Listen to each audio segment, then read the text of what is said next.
അനിശ്ചിതത്വത്തിനൊടുവിൽ വയനാട്ടിൽ രാഹുൽ ഗാന്ധി സ്ഥാനാർത്ഥി. ഡൽഹിയിൽ AK ആന്റണിയാണ് പ്രഖ്യാപനം നടത്തിയത്. ദക്ഷിണേന്ത്യയിലെ പ്രവർത്തകരുടെ അഭ്യർത്ഥന സ്വീകരിച്ചാണ് രാഹുലിന്റെ തീരുമാനമെന്ന് AK ആന്റണി പറഞ്ഞു. രണ്ടാഴ്ചയിലേറെ നീണ്ട അനിശ്ചിതത്വം, ആകാംക്ഷ, പഴിചാരലുകൾ. ഒടുവിൽ ഇന്നു രാവിലെ മുതൽ AK ആന്റണിയുടെയും KC വേണുഗോപാലിന്റെയും നേതൃത്വത്തിൽ ഡൽഹിയിൽ തിരക്കിട്ട കൂടിയാലോചനകൾ. എന്നുമുള്ള AICC വാർത്താ സമ്മേളനത്തിലേക്ക് ഇന്നു പതിവില്ലാതെ AK ആന്റണിയും KC വേണുഗോപാലും കടന്നു വന്നതോടെ ഉറപ്പായി സുപ്രധാന പ്രഖ്യാപനം ഉണ്ടാകാൻ പോകുന്നു. ഏറെ ആഹ്ലാദത്തോടെ ആന്റണി രാഹുൽ ഗാന്ധിയുടെ സ്ഥാനാർത്ഥിത്വം പ്രഖ്യാപിച്ചു. And that now I am very happy to inform you that Rahul Gandhi will contest from Wayanad parliamentary constituency from Kerala. 3 സംസ്ഥാനങ്ങളുടെ അതിർത്തിയിലുള്ള വയനാട്ടിലെ സ്ഥാനാർത്ഥിത്വം ദക്ഷിണേന്ത്യയിലെ പ്രവർത്തകരുടെ അഭ്യർത്ഥന മാനിച്ചാണെന്ന് വിശദീകരണം. രാജ്യത്തെ വിഭജിക്കുന്ന BJP നയത്തിനെതിരെയാണ് രാഹുൽ ഗാന്ധിയുടെ മത്സരം. ഏതു സീറ്റ് നിലനിർത്തണമെന്നത് വിജയിച്ചു കഴിഞ്ഞു തീരുമാനിക്കും. തീർച്ചയായിട്ടും വയനാട് രാഹുൽ ഗാന്ധി തിരഞ്ഞെടുപ്പോടുകൂടി കേരളത്തിലൊരു തരംഗമുണ്ടാകുമെന്നാണ് എൻ്റെ വിശ്വാസം. ഒരാഴ്ചയിലേറെ നീണ്ട പരിശ്രമത്തിനൊടുവിലാണ് രാഹുൽ സ്ഥാനാർത്ഥിത്വത്തിന് സമ്മതം മൂളിയത്. വയനാട്ടിൽ ഇടതിനെതിരെ മത്സരിക്കണോ എന്നതിൽ രാഹുലിനുണ്ടായ ആശയക്കുഴപ്പവും നേതാക്കൾക്കിടയിലെ അഭിപ്രായ ഭിന്നതകളുമാണ് സ്ഥാനാർത്ഥി പ്രഖ്യാപനം ഇത്രയും വൈകിപ്പിച്ചത്. ക്യാമറാമാൻ KP ധനേഷിനൊപ്പം KP അഭിലാഷ്, News 18, ഡൽഹി. ഏറെ നീണ്ട അനിശ്ചിതത്വങ്ങൾക്കൊടുവിലെത്തിയ രാഹുൽ ഗാന്ധിയുടെ സ്ഥാനാർത്ഥി പ്രഖ്യാപനം ആഹ്ലാദ പ്രകടനത്തോടെയാണ് വയനാട്ടിലെ കോൺഗ്രസ് പ്രവർത്തകർ സ്വീകരിച്ചത്. പ്രഖ്യാപനത്തിലേറെ സന്തോഷമെന്ന് T സിദ്ദീഖും വയനാട് DCCയും പ്രതികരിച്ചു. Finally, it has decided Rahul Gandhi will contest from Wayanad district. ഏറെ കാത്തിരുന്ന പ്രഖ്യാപനം വന്നതോടെ വയനാട് DCC ഓഫീസിൽ ആഹ്ലാദം അണപൊട്ടി. രാഹുലിനു വേണ്ടി ഏറെ ആഹ്ലാദത്തോടെ പിന്മാറുന്നുവെന്ന T Siddique. Indian national Congress നടത്തിയിട്ടുള്ള ഏറ്റവും വിശ്വവിഖ്യാതമായിട്ടുള്ള സർജിക്കൽ സ്ട്രൈക്കാണ് രാഹുൽ ഗാന്ധിയുടെ സ്ഥാനാർത്ഥിത്വ പ്രഖ്യാപനം. ഇത് വയനാട്ടിലെ ജനതയ്ക്ക് ദേശീയ തലത്തിൽ ഇന്ത്യൻ നാഷണൽ കോൺഗ്രസ് നൽകിയ ഏറ്റവും വലിയതായിരിക്കുന്ന സമ്മാനമാണ്. കേരളത്തിന്റെ അഭിമാന നിമിഷമെന്നായിരുന്നു മുല്ലപ്പള്ളി രാമചന്ദ്രന്റെ പ്രതികരണം. ഈ തെരഞ്ഞെടുപ്പിൽ കേരളത്തിൽ നിന്ന് 2020 സീറ്റും കോൺഗ്രസും ജനാധിപത്യ മുന്നണികൾ നേടുമെന്ന കാര്യത്തിൽ സംശയമില്ല. UDF വൻ വിജയം ഉറപ്പാക്കി കഴിഞ്ഞുവെന്ന രമേശ് ചെന്നിത്തല. രാഹുൽ ഗാന്ധിയുടെ വരവോടുകൂടി കേരളത്തിൽ കോൺഗ്രസിന്റെയും UDFന്റെയും വിജയം 10 മടങ്ങ് വർദ്ധിക്കുകയാണ് വിജയസാധ്യത. പ്രവർത്തനം തുടങ്ങിക്കഴിഞ്ഞുവെന്ന് Wayanad DCC president IC Balakrishnan. ഞങ്ങൾ ഇനി നടത്താൻ പോകുന്ന ബൂത്ത് തലത്തിൽ ഇനി ഭവന സന്ദർശനങ്ങളും പ്രചരണ പരിപാടികളും റോഡ് ഷോകളും ഒക്കെ നടത്താൻ തീരുമാനമെടുത്തിരിക്കുകയാണ് പാർട്ടി. അനിശ്ചിതത്വം നീങ്ങിയതിൽ മുസ്ലിം ലീഗിനും ആശ്വാസം. പാർട്ടി അണികൾ മുഴുവൻ ഇതിനെ കാണുന്നത് ഒരു സന്തോഷ മുഹൂർത്തം എന്നുള്ള നിലക്കാണ്. ഭാവി പ്രധാനമന്ത്രിയുടെ സ്റ്റേറ്റ് എന്ന പദവിയാണ് കേരളത്തിന് കിട്ടാൻ പോകുന്നത്. വയനാട് മണ്ഡലത്തിന്റെ വിവിധ ഭാഗങ്ങളിൽ ആഹ്ലാദ പ്രകടനങ്ങൾ നടന്നു.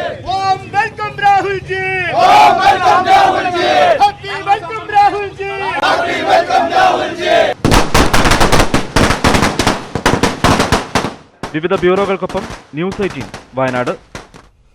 വയനാട്ടിൽ നിന്ന് S വിനേഷ് കുമാർ കൂടി ചേരുകയാണ്. വിനേഷ്, ഒടുവിൽ ആശങ്കകൾക്കും കാത്തിരിപ്പിനും വിരാമമിട്ടുകൊണ്ട് രാഹുൽ ഗാന്ധി വയനാട്ടിൽ മത്സരിക്കുന്നു എന്നുള്ള പ്രഖ്യാപനം കോൺഗ്രസിന്റെ ഭാഗത്തു നിന്നുണ്ടായിരിക്കുന്നു. കേരളത്തിൽ ആകെ മൊത്തം കോൺഗ്രസുകാർക്കിടയിൽ ഇത് എത്രത്തോളം ആവേശമാണ് പകരുന്നത്? പ്രത്യേകിച്ചും ഒരു പുത്തൻ ഉണർവ് പ്രകടമാകുന്നുണ്ടോ വയനാട് DCCയിൽ?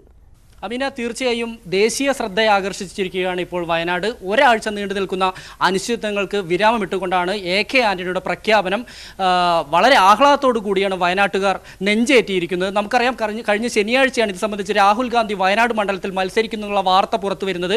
ഇതിനുശേഷം അദ്ദേഹം വരുമോ ഇല്ലയോ എന്ന കാര്യത്തിൽ അവ്യക്തത നിലനിന്നിരുന്നു. എന്നാൽ അതെല്ലാം തന്നെ പൂർണ്ണമായി മാറിയിരിക്കുന്നു. അല്പസമയം മുമ്പ് AK ആന്റണി ഇത് പ്രഖ്യാപിച്ചതോടുകൂടി തന്നെ മണ്ഡലത്തിന്റെ വിവിധ ഭാഗങ്ങളിൽ, അതായത് നമുക്കറിയാം 3 ജില്ലകൾ ചേർന്നതാണ് മണ്ഡലം. ഇത് മലപ്പുറം ജില്ലയും അതുപോലെ തന്നെ വയനാട് ജില്ലയും കോഴിക്കോട് ജില്ലയുടെ ഒരു ഭാഗവും ചേർന്ന 7 നിയോജക മണ്ഡലങ്ങളാണുള്ളത്. ഈ 7 നിയോജക മണ്ഡലങ്ങളിലും വലിയ രീതിയിലുള്ള ആഹ്ലാദ പ്രകടനങ്ങൾ നടക്കുന്നുണ്ട്. ഞാനിപ്പോൾ നിൽക്കുന്നത് വയനാട് DCCയിലാണ്. വയനാട് DCCയിൽ അല്പസമയം മുമ്പ് വരെ വലിയ തോതിൽ തന്നെ പ്രവർത്തകരെ കാണാമായിരുന്നു. എന്നാൽ 5 മണിക്ക് വലിയൊരു പ്രകടനം കൽപ്പറ്റ നഗരത്തിലുണ്ട്. ഇതിന് ആളെ സംഘടിപ്പിക്കുന്നതിന് വേണ്ടി പ്രവർത്തകരെല്ലാം തന്നെ അങ്ങോട്ട് പോയിരിക്കുന്നു. എന്നാൽ കുറച്ച് യൂത്ത് കോൺഗ്രസ് പ്രവർത്തകർ ഉൾപ്പെടെ ഇപ്പോൾ നമ്മോടൊപ്പം ചേരുന്നുണ്ട്. ഈ രാഹുൽ ഗാന്ധിയുടെ സ്ഥാനാർത്ഥിത്വം നിങ്ങൾ എങ്ങനെയാണ്, എത്രത്തോളം ആഹ്ലാദകരമാണ്? ജീവിതത്തിൽ ഒരു കോൺഗ്രസ് പ്രവർത്തകന് കിട്ടുന്ന ഏറ്റവും വലിയ സൗഭാഗ്യമായിട്ടാണ് ഞങ്ങൾ എന്താക്കുന്നത്. രാഹുൽ ഗാന്ധിയുടെ ഈ സ്ഥാനാർത്ഥിത്വത്തെ കാണുന്നത്. വലിയ രീതിയിലുള്ള ഭൂരിപക്ഷത്തോടു കൂടി രാഹുൽജി ഇവിടുന്ന് എന്തായാലും ജയിക്കും എന്ന് തീർച്ചയായും ഉറപ്പുണ്ട്.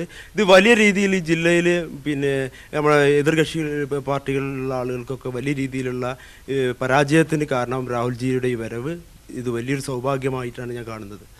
ഇതെങ്ങനെ കാണുന്നു? നിങ്ങൾ എത്രത്തോളം ഇത് ആഘോഷമാക്കാൻ ആണ് തീരുമാനം? വയനാട്ടിൽ രാഹുൽ ഗാന്ധി വരുന്നതെന്ന് വെച്ചാൽ ഇവിടെ എല്ലാവർക്കും ഇതിലും കൂടുതൽ സന്തോഷം ഇനി പറഞ്ഞറിയിക്കാനില്ല. കാരണം ഞങ്ങൾക്ക് ആഗ്രഹിക്കുന്ന ഓരോ ആവശ്യങ്ങളുണ്ടല്ലോ. വയനാട്ടിൽ മെഡിക്കൽ കോളേജ്, ഇങ്ങനെ ഒരു വ്യക്തി ഇവിടെ വന്നിട്ടുണ്ടെങ്കിൽ ഇവിടെ എല്ലാം ഉണ്ടാവും. വയനാട്ടുകാർ എന്തൊക്കെ ആഗ്രഹിക്കുന്നോ അതൊക്കെ അദ്ദേഹം തരുമെന്ന് വിശ്വസിക്കുന്നു. ഈ കുറച്ച് കാലത്തേക്ക് ഒരാഴ്ചയിനിടയിൽ കുറേ അനിശ്ചിതത്വം ഉണ്ടായിരുന്നു, അത് മറികടന്നു. അത് ആ ഒരു സമയങ്ങളിൽ വരുമോ ഇല്ലയോ എന്ന കാര്യത്തിലുള്ള സംശയം ഉണ്ടായിരുന്നു. അല്ല, ഞങ്ങൾക്ക് വിശ്വാസം ഉണ്ടായിരുന്നു അദ്ദേഹം ഇവിടെ മത്സരിക്കും എന്തായാലും. പിന്നെ മറ്റുള്ള പാർട്ടിക്കാർ ഒരു ഇത് നടക്കുന്നുണ്ടല്ലോ, അത് ഓരോ ഇഷ്ടം നടത്തുക. പക്ഷെ ഞങ്ങളൊരു വിശ്വാസം ഞങ്ങൾ എന്തായാലും നേർവഴിക്ക് തന്നെയാണ്. തീർച്ചയായും ഇവരുടെ വാക്കുകൾ വ്യക്തമാണ്. വളരെ ആഹ്ലാദത്തിലാണ് ഈ പ്രവർത്തകരുള്ളത്. അല്പസമയത്തിനകം IC ബാലകൃഷ്ണൻ ഉൾപ്പെടെയുള്ളവർ കൽപ്പറ്റയിലുള്ള DCC ഓഫീസിലേക്ക് എത്തും. 5 മണിയോടുകൂടി വലിയ തോതിലുള്ള ഒരു പ്രകടനമാണ് പ്ലാൻ ചെയ്തിരിക്കുന്നത്. കൽപ്പറ്റ നഗരത്തെ പ്രകമ്പനം കൊള്ളിച്ചുകൊണ്ടുള്ള ഒരു പ്രകടനം, ആഹ്ലാദ പ്രകടനമാണ് നടക്കുന്നത്. ഇതുപോലെ തന്നെ മറ്റു മണ്ഡലങ്ങളും ഞാൻ നേരത്തെ സൂചിപ്പിച്ച പോലെ 7 നിയോജക മണ്ഡലങ്ങളും വലിയ തോതിലുള്ള ആഹ്ലാദ പ്രകടനം ഉണ്ടാവും. സുൽത്താൻ ബത്തേരിയിലും അതുപോലെ തന്നെ മാനന്തവാടിയിലും മലപ്പുറം ജില്ലയിലെ ഏറനാടും വണ്ടൂരും നിലമ്പൂരും അതുപോലെ കോഴിക്കോടുള്ള തിരുവമ്പാടി. ശരി വിനേഷ്, എന്തായാലും പ്രവർത്തകർ അക്ഷരാർത്ഥത്തിൽ ആഹ്ലാദഭരിതരാണ്. വലിയൊരു ശക്തി പ്രകടനം തന്നെ വയനാട്ടിലെ കൽപ്പറ്റയിൽ നടക്കാനിരിക്കുന്നു. രാഹുൽ ഗാന്ധിയുടെ വയനാട്ടിലെ സ്ഥാനാർത്ഥിത്വത്തെ രൂക്ഷമായി വിമർശിച്ച CPM 20 UDF സ്ഥാനാർത്ഥികളിൽ ഒരാളായി മാത്രമേ രാഹുൽ ഗാന്ധിയെ കാണുന്നുള്ളൂവെന്ന് മുഖ്യമന്ത്രി പിണറായി വിജയൻ പറഞ്ഞു. രാഹുലിന്റെ തീരുമാനത്തെ ചോദ്യം ചെയ്ത CPM general secretary Sitaram Yechury രംഗത്തെത്തി. ഇടതുപക്ഷത്തിനെതിരെ മത്സരിക്കാനാണ് രാഹുൽ കേരളത്തിലേക്ക് വരുന്നത്. പക്ഷേ ആശങ്കയില്ലെന്ന് മുഖ്യമന്ത്രി പിണറായി വിജയൻ. ഇവിടെ 20 മണ്ഡലങ്ങളിൽ UDFന് സ്ഥാനാർത്ഥികളുണ്ട്. അതിലൊരാളായി രാഹുൽ ഗാന്ധിയും വയനാട്ടിൽ മത്സരിക്കുന്നു. പ്രത്യേകമായ മാനങ്ങൾ എന്തെങ്കിലും കാണേണ്ടതുണ്ട് എന്ന് തോന്നുന്നില്ല. രാഹുലിന്റെ വരവ് ഇടത് സ്ഥാനാർത്ഥികളുടെ വിജയത്തെ ബാധിക്കില്ലെന്ന് CPM general secretary Sitaram Yechury.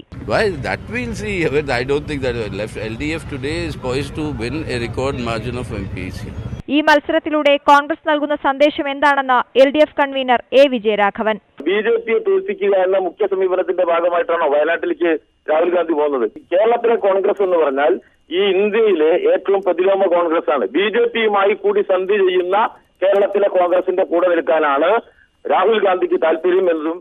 News 18 Thiruvananthapuram. Rahul ഗാന്ധിയുടെ സ്ഥാനാർത്ഥിത്വം 20 മണ്ഡലങ്ങളിലും പ്രതിഫലനമുണ്ടാക്കുമെന്ന ആത്മവിശ്വാസത്തിലാണ് കേരളത്തിലെ കോൺഗ്രസ് നേതൃത്വം.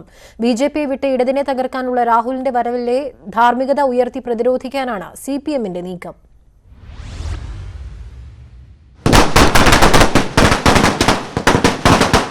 പ്രധാനമന്ത്രി സാധ്യത കൽപ്പിക്കുന്ന ഒരു നേതാവ് കേരളത്തിൽ മത്സരിക്കുന്നത് ചരിത്രത്തിൽ ആദ്യമാണ്. ദേശീയ ശ്രദ്ധയിലേക്കാണ് വയനാടും കേരളവും പൊടുന്നനെ കടന്നുകയറിയത്. രാഹുലിന്റെ വരവ് UDFന്റെ താഴെത്തട്ടിൽ വരെ ഉണ്ടാക്കിയ ആവേശം വ്യക്തം. ഗ്രൂപ്പുകൾക്കും വ്യക്തി താൽപര്യങ്ങൾക്കും അപ്പുറം മുകൾ തട്ടിൽ നിന്നും താഴെത്തട്ടിൽ വരെ പ്രവർത്തകരെ ആവേശത്തോടെ അണിനിരത്താൻ സഹായിക്കുന്ന തീരുമാനമാണിത്. മതന്യൂനപക്ഷ വിഭാഗങ്ങളുടെ വോട്ടിൽ കോൺഗ്രസിന് അനുകൂലമായ വലിയ ഒഴുക്കുണ്ടാകുമെന്നും നേതൃത്വം കണക്ക് കൂട്ടുന്നു. രാഹുലിന്റെ വരവോടെ കോൺഗ്രസിനെതിരെ CPM ഉയർത്തിയ കോലീബി സഖ്യം എന്ന ആരോപണം അപ്രസക്തമാകുന്നു എന്ന നേട്ടവുമുണ്ട്. മുസ്ലിം ലീഗിനും ഇത് ഏറെ ആഹ്ലാദം പകരുന്നു. വളരെ സന്തോഷം. വലിയ ആവേശത്തിലേക്ക് നീങ്ങുമല്ലോ. ഞങ്ങൾ ഇന്നലെ ചെയ്ത ഇതരലി ശാബ്ദങ്ങൾ വളരെ സിൻസിയറായിട്ടാണ് ഇനി തീരുമാനം വൈകരുത് എന്ന് പറഞ്ഞത്. ഞങ്ങൾ പ്രതീക്ഷിച്ചത് ഈ തീരുമാനമാണ്. രാഹുൽ ഗാന്ധിയുടെ UDFന് അനുകൂലമായി സൃഷ്ടിക്കുന്ന വികാരത്തെ എങ്ങനെ മറികടക്കാം എന്നതാവും ഇടതുമുന്നണിക്ക് മുന്നിലെ പ്രധാന വെല്ലുവിളി.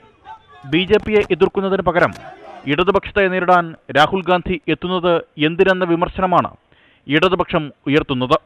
From Wayanad in Kerala shows that their priority now is to fight against the left in Kerala. This goes against the declared Congress national commitment to fight against the BJP. Political Bureau, News 18. പത്രിക കൊടുക്കേണ്ട അവസാന തീയതി അടുത്ത സാഹചര്യത്തിൽ ഇനിയും പ്രഖ്യാപനം വൈകിക്കാൻ കോൺഗ്രസിന് കഴിയുമായിരുന്നില്ല. അനിശ്ചിതത്വം നീട്ടരുത് എന്ന മുസ്ലിം ലീഗിന്റെ അന്ത്യശാസനം കൂടി വന്നതോടെ ഇന്ന് തീരുമാനമുണ്ടാകുമെന്ന് പ്രതീക്ഷിക്കപ്പെട്ടിരുന്നു. ഏപ്രിൽ 1 സ്ഥാനാർത്ഥിത്വം പ്രഖ്യാപിച്ചാൽ അത് എതിരാളികൾ തമാശയാക്കി മാറ്റും. 2-ാം തീയതി കോൺഗ്രസിന്റെ പ്രകടന പത്രിക റിലീസാണ്. അന്ന് മറ്റു വാർത്തകളിലേക്ക് മാധ്യമശ്രദ്ധ പോയാൽ നന്നാകില്ല. അതുകൊണ്ട് മത്സരിക്കുന്നെങ്കിൽ പ്രഖ്യാപനം ഇന്ന് തന്നെ വേണമെന്ന് AK ആന്റണി അടക്കമുള്ള നേതാക്കൾ രാഹുലിനെ അറിയിച്ചു. രാഹുൽ അന്തിമ തീരുമാനമെടുത്തത് ഇന്നലെ രാത്രി. തീരുമാനമെടുക്കും മുമ്പ് വിശ്വാസമുള്ള മുതിർന്ന നേതാക്കളുടെ അഭിപ്രായം രാഹുൽ ഒരിക്കൽ കൂടി തേടി. ഇടതിനെതിരെ ഒരു മത്സരം വേണമോ എന്ന സംശയം രാഹുൽ അവരോട് ഉന്നയിക്കുകയും ചെയ്തു. മത്സരത്തിന്റെ അനിവാര്യതയും മത്സരിച്ചില്ലെങ്കിൽ ഉണ്ടായേക്കാവുന്ന ആഘാതങ്ങളും രാഹുലിനെ ധരിപ്പിക്കുന്നതിൽ നേതാക്കൾ വിജയിച്ചു. മത്സരിക്കാൻ തയ്യാറെന്ന് ഇന്നലെ രാത്രി രാഹുൽ KC വേണുഗോപാലിനെ അറിയിച്ചു. ആന്റണിയോടും രാഹുൽ അന്തിമ അഭിപ്രായം തേടി. തുടർന്ന് ആന്റണിയും KCയും ആശയവിനിമയം നടത്തി. കോൺഗ്രസ് ഔദ്യോഗിക വക്താവ് സുർജേവാലയുടെ വാർത്താസമ്മേളനം 10:30 അറിയിപ്പ് വന്നപ്പോഴും അതിൽ സ്ഥാനാർത്ഥി പ്രഖ്യാപനമുണ്ടാകുമെന്ന് കൃത്യമായ സൂചന ഉണ്ടായിരുന്നില്ല. പക്ഷേ AICC വാർത്താസമ്മേളന വേദിയിലേക്ക് ആന്റണിയും KC വേണുഗോപാലും അഹമ്മദ് പട്ടേലും നടന്നു വന്നതോടെ മാധ്യമപ്രവർത്തകർ ഉറപ്പിച്ചു. 2 ആഴ്ച നീണ്ട ആ തീരുമാനം വരുന്നു. പ്രതീക്ഷ തെറ്റിയതുമില്ല. KP Abhilash, News 18, Delhi. തുഷാർ വെള്ളാപ്പള്ളി വയനാട്ടിൽ NDA സ്ഥാനാർത്ഥിയായേക്കും. പകരം തൃശൂർ സീറ്റ് BJP ഏറ്റെടുത്തേക്കും. വയനാട് സീറ്റ് BJPക്ക് വിട്ടുകൊടുക്കേണ്ടി വന്നാൽ അതിനും തയ്യാറാണെന്നും BJP കേന്ദ്ര നേതൃത്വമാണ് അന്തിമ തീരുമാനം എടുക്കേണ്ടതെന്നും തുഷാർ വെള്ളാപ്പള്ളി പറഞ്ഞു. തൃശ്ശൂർ, വയനാടാണ് വയനാട്, കോഴിക്കോടാണ് കോഴിക്കോട് പോകാൻ ഞാൻ മാനസികമായിട്ട് തയ്യാറാണെന്നും. ഇതിന് ഡിക്ലറേഷൻ വരേണ്ടത് ഞാനല്ല, ഇത് ചെയ്യേണ്ടത് സെൻട്രലിൽ നിന്നാണ്. സാങ്കേതികമായിട്ടുള്ള വിഷയം മാത്രമേ ഉള്ളൂ. ബാക്കിയുള്ള തീരുമാനം അദ്ദേഹം എടുത്തിട്ടുണ്ടാവും. ഞാൻ ഈ വിവരങ്ങൾ മുഴുവൻ പറഞ്ഞു, അദ്ദേഹം തീരുമാനം എടുക്കും, അത്രേ ഉള്ളൂ. വിവരങ്ങളുമായി തൃശൂരിൽ നിന്നും സുവി വിശ്വനാഥൻ ചേരുകയാണ്. സുവി, വയനാട്ടിൽ BJPയോ അതോ BDJSO ഇക്കാര്യത്തിൽ ഇന്നൊരു അന്തിമ തീരുമാനം നമുക്ക് പ്രതീക്ഷിക്കാമോ? അമീന, ഇന്ന് തന്നെ ഇക്കാര്യത്തിൽ ഒരു അന്തിമ തീരുമാനം ഉണ്ടാകുമെന്നാണ് നേരത്തെ വാർത്താ സമ്മേളനത്തിൽ തുഷാർ വെള്ളാപ്പള്ളി പറഞ്ഞത്. എന്തായാലും BDJSന്റെ നിലവിലെ സ്ഥാനാർത്ഥി, വയനാട്ടിലെ നിലവിലെ സ്ഥാനാർത്ഥി പൈലി വാദ്യാട്ട് കരുത്തനായ ഒരു സ്ഥാനാർത്ഥിയല്ല. അദ്ദേഹം രാഹുൽ ഗാന്ധിയെ എതിരിടാനുള്ള ശക്തി അദ്ദേഹത്തിനില്ല. അതുകൊണ്ട് തന്നെ ഒരു കരുത്തനായ സ്ഥാനാർത്ഥി അവിടെ വേണം എന്നാണ് തുഷാർ വെള്ളാപ്പള്ളി പറഞ്ഞത്. ഒപ്പം തന്നെ ഈ സീറ്റ് BJP ആവശ്യപ്പെടുകയാണെങ്കിൽ നൽകാൻ തയ്യാറാണ്. അല്ല, BDJS തന്നെയാണ് മത്സരിക്കേണ്ടത് എന്ന് പറയുകയാണെങ്കിൽ അവിടെ ഒരു കരുത്തനായ സ്ഥാനാർത്ഥിയെ തന്നെ നിർത്തും എന്നും തുഷാർ വെള്ളാപ്പള്ളി പറഞ്ഞു. നമുക്ക് അറിയാൻ സാധിക്കുന്നത് തുഷാർ വെള്ളാപ്പള്ളി ഇക്കാര്യത്തിൽ അമിത്ഷാ അല്പസമയത്തിനകം തന്നെ സ്ഥാനാർത്ഥി ആണ് എന്ന് പ്രഖ്യാപിക്കും എന്നാണ് തുഷാർ വെള്ളാപ്പള്ളി വാർത്താ സമ്മേളനത്തിൽ പറഞ്ഞത്. നമുക്കറിയാൻ സാധിക്കുന്നത് വയനാട്ടിലെ സീറ്റിൽ തുഷാർ വെള്ളാപ്പള്ളി തന്നെ മത്സരിച്ചേക്കും എന്നാണ് നമുക്ക് അറിയാൻ സാധിക്കുന്നത്. ഇന്ന് വൈകിട്ട് ഒരു കൺവെൻഷൻ ഉണ്ട് തുഷാർ വെള്ളാപ്പള്ളിയുടെ. ഈ കൺവെൻഷനിൽ തുഷാർ വെള്ളാപ്പള്ളി പങ്കെടുക്കുന്നില്ല. പകരം ഈ പ്രഖ്യാപനം വന്ന ഉടൻ തന്നെ വയനാട്ടിലേക്ക് പോകാൻ അദ്ദേഹം തയ്യാറായിക്കൊണ്ടിരിക്കുകയാണ്. തുഷാർ വെള്ളാപ്പള്ളിയുടെ പ്രചാരണത്തിനായി അല്പനായാണ് ഇന്ന് കൺവെൻഷൻ വിളിച്ചു ചേർത്തിരിക്കുന്നത്. ഈ കൺവെൻഷനിൽ സുരേഷ് ഗോപിയാണ് പങ്കെടുക്കുന്നത്. അതുകൊണ്ട് തന്നെ ഇന്ന് ഇത്തരത്തിലൊരു അവസ്ഥ നിലനിൽക്കുന്ന ഒരു സാഹചര്യത്തിൽ തുഷാർ വെള്ളാപ്പള്ളി ഇന്ന് ആ കൺവെൻഷനിലും പങ്കെടുക്കുന്നില്ല. ശരി സുവി. അമേഠിയിൽ പരാജയപ്പെടുമെന്ന ഭീതി കാരണമാണ് രാഹുൽ ഗാന്ധി വയനാട് മണ്ഡലത്തിൽ മത്സരിക്കാൻ തീരുമാനിച്ചതെന്ന് BJP അധ്യക്ഷൻ അമിത് ഷാ. രാഹുൽ കേരളത്തിലേക്ക് രക്ഷപ്പെടുകയായിരുന്നു. രാഷ്ട്രീയ നീക്കുപോക്കിലൂടെ ജയം കണ്ടെത്താനാണ് രാഹുലിന്റെ ശ്രമമെന്നും അമിത് ഷാ കുറ്റപ്പെടുത്തി. क्यों केरल भागे? आप सबको मालूम है अमेठी में इस बार उनका हिसाब किताब चुकता होने वाला है. तो वहां पर केरल के अंदर जाकर ये जो तुष्टीकरण की राजनीति है इसके आधार पर विजेता बनने चाहते हैं. രാഹുലിന്റെ സ്ഥാനാർത്ഥിത്വം കോൺഗ്രസിന്റെ ഗതികേടിന്റെ ഫലമെന്ന് BJP. കേന്ദ്രത്തിൽ പിടിച്ചു നിൽക്കാൻ കഴിയാത്തതിനാലാണ് രാഹുൽ കേരളത്തിലേക്ക് വരുന്നതെന്ന് BJP സംസ്ഥാന അധ്യക്ഷൻ PH ശ്രീധരൻപിള്ള പറഞ്ഞു. ഗതികേടിന്റെയും അവരിന്ന് ദേശീയ രാഷ്ട്രീയത്തിൽ പോലും പിടിച്ചു നിൽക്കാനാവാത്ത അവസ്ഥയും ഈ 0 ഓവറിൽ ഈ അവസാന നിമിഷത്തിൽ വയനാട്ടിലെ ജനങ്ങളുടെ മേൽ ഈ സ്ഥാനാർത്ഥം അടിച്ചേൽപ്പിച്ചത് ആ പ്രസ്ഥാനത്തിന്റെ അപജയത്തെയാണ് കാണിക്കുന്നത്. വയനാട് രാഹുൽ ഗാന്ധിയുടെ വാട്ടർലൂ ആകുമെന്ന് ഇടത് സ്ഥാനാർത്ഥി PP സുനീർ. കോൺഗ്രസ് നേതാക്കളുടെ ഗ്രൂപ്പ് കളികൾക്ക് രാഹുൽ ബലിയാടായി. ഇത് തിരിച്ചറിഞ്ഞ് വോട്ട് ചെയ്യാൻ വയനാട്ടിലെ വോട്ടർമാർക്ക് കഴിയുമെന്നും PP സുനീർ പറഞ്ഞു.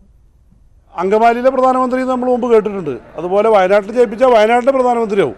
ഇന്ത്യയിലെ പ്രധാനമന്ത്രി അടുത്ത കാലത്തൊന്നും രാഹുൽ ഗാന്ധി ആവില്ല എന്ന് മാത്രമല്ല, പ്രതിപക്ഷ നേതാവാനുള്ള അവസരം പോലും ഇന്ത്യയിലെ ജനങ്ങൾ നിഷേധിക്കപ്പെട്ട പാർട്ടിയാണിന്ന് കോൺഗ്രസ്. നാളെ ഒരു പക്ഷേ ചരിത്രത്തിൽ പാഠപുസ്തകം പഠിക്കുന്ന കുട്ടികൾക്ക് ചരിത്രം പഠിക്കുമ്പോൾ ഇങ്ങനൊരു പാർട്ടി ഇന്ത്യ രാജ്യത്ത് ഉണ്ടായിരുന്നു എന്ന് പാഠപുസ്തകത്തിൽ വായിച്ച് മനസ്സിലാക്കേണ്ട ഗതികേടിലേക്കാണ് ഈ ഉമ്മൻചാണ്ടി, രമേശ് ചെന്നിത്തലയും പോലുള്ള ആളുകൾ കോൺഗ്രസിനെ നയിക്കുന്നത്. നിർഭാഗ്യവശാൽ രാഹുൽ ഗാന്ധിയും അതിൽ അകപ്പെട്ടു പോയതിൽ ഇടതുപക്ഷ മതേതര പ്രസ്ഥാനങ്ങൾക്ക് അതിൽ പ്രയാസമുണ്ട്, സഹതാപമുണ്ട്. ബിജെപിക്ക് കെട്ടിവെച്ച് കാശ് കിട്ടാത്ത വയനാട്ടിലല്ല ബിജെപിയെ നേരിടാൻ രാഹുൽ ഗാന്ധി മത്സരിക്കേണ്ടിയിരുന്നതെന്ന് CPM പോളിറ്റ് ബ്യൂറോ അംഗം MA ബേബി. ന്യൂസ് 18ന്റെ വരികൾക്കിടയിൽ എന്ന പരിപാടിയിലായിരുന്നു MA ബേബിയുടെ പ്രതികരണം. ബിജെപിക്ക് കെട്ടിവെച്ച കാശ് പോയ ഒരു മണ്ഡലത്തിൽ കേരളത്തിൽ വന്ന് മത്സരിക്കാൻ രാഹുൽ ഗാന്ധി തയ്യാറാവുമ്പോൾ രാഹുൽ ഗാന്ധി എതിർക്കുന്നത് മുഖ്യമായും അവിടെ ഇടതുപക്ഷ ജനാധിപത്യ മുന്നണി. രാഹുൽ ഗാന്ധിയുടെ മുത്തശ്ശൻ, വലിയ മുത്തശ്ശൻ മോട്ടിലാൽ നെഹ്റു മുതൽ പണ്ഡിറ്റ് നെഹ്റു ഒക്കെ ജീവിച്ച അലഹബാദ്, അവിടുത്തെ നെഹ്റു ഭവനം, അങ്ങനെ കോൺഗ്രസ് നേതൃത്വത്തിലുള്ള ഈ നെഹ്റു കുടുംബവുമായി നാഭീനാള ബന്ധമുള്ള സംസ്ഥാനമാണ് ഉത്തർപ്രദേശ്. ഫൂൽപൂർ, പണ്ഡിറ്റ് നെഹ്റു മത്സരിച്ചിട്ടുള്ള മണ്ഡലം. ഇതൊക്കെയുള്ള ആ സംസ്ഥാനത്തല്ലേ രാഹുൽ ഗാന്ധി മത്സരിച്ചാൽ ഏറ്റവും കൂടുതൽ ഉണർവുണ്ടാവേണ്ടത്? അതുണ്ടായില്ലല്ലോ. അപ്പോൾ പിന്നെ തെക്കേ അറ്റത്തുള്ള കേരളത്തിൽ ഒന്ന് മത്സരിച്ചാൽ ഉണ്ടാവുമോ? തൊടുപുഴയിൽ അമ്മയുടെ സുഹൃത്തിന്റെ ക്രൂരമർദ്ദനത്തിനിരയായി ചികിത്സയിൽ കഴിയുന്ന കുട്ടിയുടെ നില അതീവ ഗുരുതരമായി തുടരുന്നു. വെന്റിലേറ്ററിന്റെ സഹായത്തോടെയാണ് ഇപ്പോഴും ആന്തരികാവയവങ്ങളുടെ പ്രവർത്തനം. ചികിത്സയിൽ കഴിയുന്ന കുട്ടിയുടെ അച്ഛന്റെ മരണത്തിലെ ദുരൂഹത അന്വേഷിക്കണമെന്നാവശ്യപ്പെട്ട് ബന്ധുക്കൾ മുഖ്യമന്ത്രിക്ക് പരാതി നൽകി. വെന്റിലേറ്ററിലുള്ള കുട്ടിക്ക് ദ്രവരൂപത്തിലുള്ള ആഹാരം ട്യൂബിലൂടെ നൽകും. തലച്ചോറിന്റെ പ്രവർത്തനം പൂർണ്ണമായും നിലച്ചെങ്കിലും മസ്തിഷ്ക മരണം സ്ഥിരീകരിക്കണമെങ്കിൽ കൂടുതൽ പരിശോധനകൾ നടത്തണമെന്ന് ഡോക്ടർമാർ പറയുന്നു. മരുന്നുകളോടൊന്നും പ്രതികരിക്കുന്നില്ല, തലച്ചോറിൻ്റെതായിട്ടുള്ള പ്രവർത്തനങ്ങൾ ഒന്നും കാണിക്കുന്നില്ല. നമ്മൾ വെന്റിലേറ്ററിന്റെ സഹായത്തോടെ, മരുന്നുകളുടെ സഹായത്തോടെ ഹൃദയമിടിപ്പും പൾസും BP എല്ലാം മെയിൻറ്റെയിൻ ചെയ്തു പോകുന്നു. വെന്റിലേറ്ററിന്റെ സഹായത്തോടെയാണ് കുട്ടിയുടെ ആന്തരിക അവയവങ്ങളുടെ പ്രവർത്തനം. തലയോട്ടിയിൽ പൊട്ടലുണ്ടായതിനെ തുടർന്ന് തലച്ചോറിൽ കട്ടപിടിച്ച രക്തം സർജറിയിലൂടെ നീക്കം ചെയ്തുവെങ്കിലും കുട്ടിയുടെ ആരോഗ്യനിലയിൽ പുരോഗതിയില്ല. ചികിത്സയിൽ കഴിയുന്ന കുട്ടിയുടെ അച്ഛന്റെ മരണത്തിലെ ദുരൂഹത അന്വേഷിക്കണമെന്നാവശ്യപ്പെട്ട് മരിച്ച ബിജുവിന്റെ മാതാപിതാക്കൾ മുഖ്യമന്ത്രിക്ക് പരാതി നൽകി. സംഭവത്തിൽ അന്വേഷണമുണ്ടാകുമെന്ന് മുഖ്യമന്ത്രി ഉറപ്പു നൽകി. കുട്ടിക്ക് നേരെയുണ്ടായത് കൊലപാതക ശ്രമമാണോ എന്ന് സംശയിക്കുന്നതായും ബിജുവിന്റെ പിതാവ്. മോൻ മരിക്കേണ്ടതല്ല, അത് ആരോ കൊന്നതാണ്. പിള്ളേരെയും കൂടെ ഇപ്പോൾ ഉപദ്രവിക്കുന്നു. എവളും അത് ഇറങ്ങിപ്പോയി. എല്ലാം കൂടെ വന്നപ്പോൾ പിന്നെ നിവർത്തി അത് തന്നെ എന്നാണ് ഞങ്ങൾക്ക് വിശ്വാസം. അതിന് തെളിയിക്കേണ്ടത് കാലം. പ്രതി അരുൺ ആനന്ദിനെതിരെ വധശ്രമത്തിനും ബാലനീതി നിയമപ്രകാരവുമാണ് കേസെടുത്തിട്ടുള്ളത്. ഇളയ കുട്ടിയെ ലൈംഗികമായി ദുരുപയോഗം ചെയ്തതിൽ പോക്സോ ചുമത്തി പ്രത്യേകം കേസെടുക്കാനാണ് അന്വേഷണ സംഘത്തിന്റെ തീരുമാനം. ന്യൂസ് 18 കോലഞ്ചേരി. ഓയൂരിൽ യുവതിയെ പട്ടിണിക്കിട്ട് കൊലപ്പെടുത്തിയ കേസിൽ കൂടുതൽ പേർക്കെതിരെ അന്വേഷണം വ്യാപിപ്പിക്കാൻ ഒരുങ്ങി പോലീസ്. യുവതിയുടെ ഭർത്താവിനും അമ്മയ്ക്കും പുറമെ ഭർത്താവിന്റെ സഹോദരിയും യുവതിയെ മാനസികമായി പീഡിപ്പിച്ചുവെന്ന വിവരത്തെ തുടർന്നാണ് പോലീസ് നീക്കം. റിമാൻഡിലുള്ള ഭർത്താവ് ചന്തുലാലിനെയും അമ്മ ഗീതാലാലിനെയും കൂടുതൽ ചോദ്യം ചെയ്യാനായി പോലീസ് നാളെ കസ്റ്റഡിയിൽ വാങ്ങും.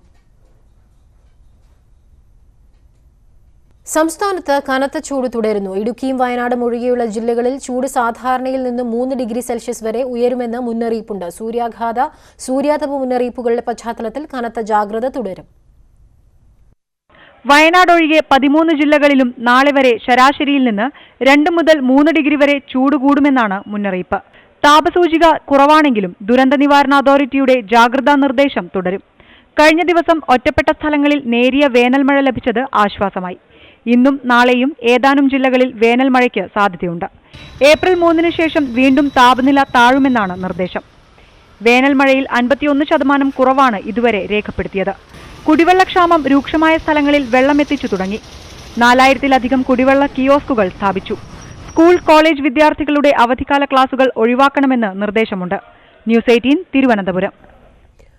കടുത്ത വേനലിൽ വടക്കൻ കേരളത്തിൽ പുഴകൾ വറ്റിവരണ്ടു തുടങ്ങി. കാസർഗോഡ് പുത്തികൈ പുഴയുടെ അവസ്ഥ പരിതാപകരമാണ്. വറ്റിവരണ്ട പുഴയിൽ ജലത്തിനായി കിണർ കുഴിക്കേണ്ട ഗതികേടിലാണ് പ്രദേശവാസികൾ. സംസ്ഥാനത്ത് ഏറ്റവും കൂടുതൽ നദികളുള്ള ജില്ലയാണ് കാസർഗോഡ്. എന്നാൽ വേനൽ ചൂടിന് കാഠിന്യമേറിയതോടെ മിക്ക പുഴകളും വറ്റിവരണ്ടു തുടങ്ങി. കടുത്ത വേനലിലും വറ്റാത്ത പുത്തികൈ പുഴയുടെ അവസ്ഥ ഏറെ പരിതാപകരമാണ്. വറ്റിവരണ്ട പുഴയിൽ ജലത്തിനായി കിണർ കുഴിക്കേണ്ട ഗതികേടിലാണ് പ്രദേശവാസികൾ.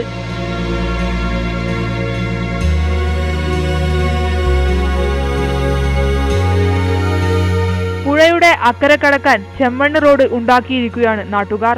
വോർക്കാടിയിൽ നിന്നുള്ള പാലത്തിനടിയിലാണ് പുഴയുടെ നീരൊഴുക്ക് പൂർണ്ണമായും നിലച്ചത്.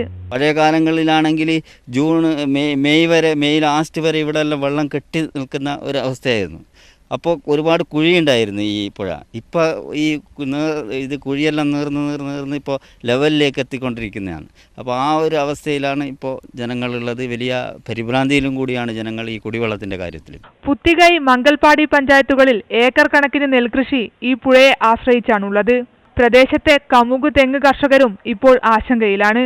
രാപ്പകലില്ലാതെ പുഴയിൽ നിന്നും മണലൂറ്റിയതും സമീപ പ്രദേശത്തെ കുന്നിടിച്ചു നിരത്തിയതും ജലസ്രോതസ്സുകളുടെ മരണത്തിന് കാരണമാണ്. ന്യൂസ് 18 കാസർഗോഡ്. പെരുമാറ്റച്ചട്ടം ലംഘിച്ചത് തടഞ്ഞ ഉദ്യോഗസ്ഥരോട് കയർത്ത് കേന്ദ്രമന്ത്രി. ബീഹാറിലെ ബക്സറിലെ സ്ഥാനാർത്ഥിയും കേന്ദ്രമന്ത്രിയുമായ അശ്വിനി കുമാർ ചൌബെയാണ് സബ് ഡിവിഷണൽ മജിസ്ട്രേറ്റിനോട് തട്ടിക്കയറിയത്. കേന്ദ്ര ആരോഗ്യ സഹമന്ത്രിയും BJP നേതാവുമായ അശ്വിനി കുമാർ ചൌബെ ബീഹാറിലെ ബക്സറിൽ പ്രചരണത്തിനെത്തിയത് 40ഓളം അകമ്പടി വാഹനങ്ങളുമായാണ്. ചട്ടലംഘനങ്ങൾ തടയാൻ ചുമതലപ്പെട്ട sub divisional magistrate KK Upadhyay വാഹനവ്യൂഹം തടഞ്ഞതോടെ മന്ത്രി പൊട്ടിത്തെറിച്ചു.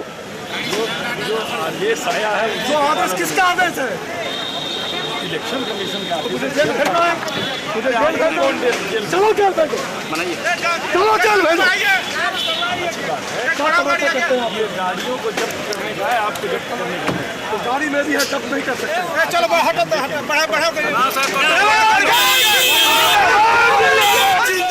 തെരഞ്ഞെടുപ്പ് കമ്മീഷന്റെ ഉത്തരവ് നടപ്പാക്കുക മാത്രമാണ് താൻ ചെയ്യുന്നതെന്ന് ADM വിശദീകരിച്ചെങ്കിലും മന്ത്രി അടങ്ങിയില്ല. ധൈര്യമുണ്ടെങ്കിൽ എന്നെ ജയിലിലടയ്ക്കുമെന്നായി മന്ത്രി. ഒടുവിൽ ഉദ്യോഗസ്ഥനെ അവഗണിച്ച് മന്ത്രിയും വാഹനങ്ങളും കടന്നുപോവുകയും ചെയ്തു.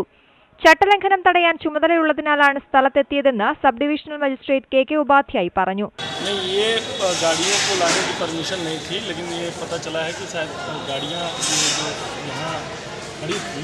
जिला मैदान में काफिले की गाड़ियाँ नहीं थी, लेकिन जो गाड़ियाँ हैं हम लोगों के पास वीडियोग्राफी हुई है और सभी गाड़ियों पर प्राथमिकी दर्ज कर ये जो काफिले में गाड़ियाँ थी उसमें ये पता चला कि 30-40 गाड़ियाँ थी, वो उनके ऊपर FIR हुई. സംഭവം തെരഞ്ഞെടുപ്പ് കമ്മീഷന് റിപ്പോർട്ട് ചെയ്തിട്ടുണ്ട്. ബക്സറിലെ സിറ്റിംഗ് MP ആയ അശ്വിനി കുമാർ ചൌബെയാണ് ഇത്തവണയും ഇവിടെ BJP സ്ഥാനാർത്ഥി. News desk, news 18.